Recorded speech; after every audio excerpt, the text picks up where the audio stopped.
Like, do you guys think maybe they're pulling some of their Cleveland energy of like, if I can't guard the dude, then like, what am I even doing?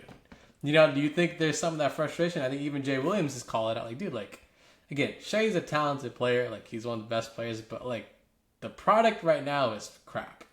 When like you go from like, dude, star players get calls. It is what it is. I think James Harden, Trey Young, like I think they're the ones who got flamed before Shea, but like the art and the beauty of the game has been compromised a little bit or a lot, if you guys saw your hand. So I do think there is a broader concern here. I think moving forward, where like if that behavior is incentivized, then you're telling everyone who's in the league and who's aspiring to be in the league, like that's the metric. Versus I think the other players that we talked about, like MJ or Kobe or even like Bron to a little bit or like Wade, like they didn't like they just played their game and obviously like there's opportunities to take advantage of negligence on the defense to get to the free throw line, which is great. But if you're just starting off, hey man, how do I foul bait and go? Like it's just kind of a sour taste for everyone, except the refs maybe because they're getting paid out double. But Absolutely.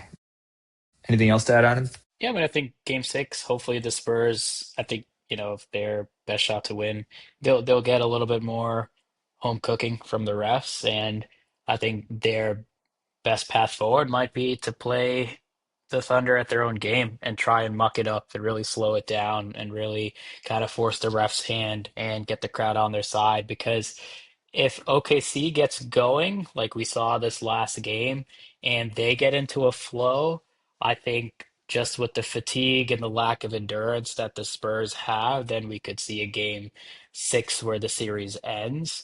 A slower game that allows them to catch their breath via essentially doing the same thing, maybe a little bit of flopping, maybe kind of mixing it up in there and getting some foul calls to go their way slows the game down where they can literally and figuratively catch their breath, get more points from the free throw line, play a more half court, slower game, prevent OKC from all these runouts, and hopefully prevent guys like Caruso and McCain, as Anush mentioned before, from catching fire and just lighting it up from beyond the arc. That was very interesting. Right. I don't know if you guys saw this or caught this. When Wembanyama checked out, like right at the end of the game, I think Bismack, Biyombo, and Plumlee. I don't even Mason remember which Plumlee. one. Yeah, Mason Plumlee. They both came in, Yeah. and then he like whispered to them something, and then right after that, there were just like two hard fouls on Jared McCain.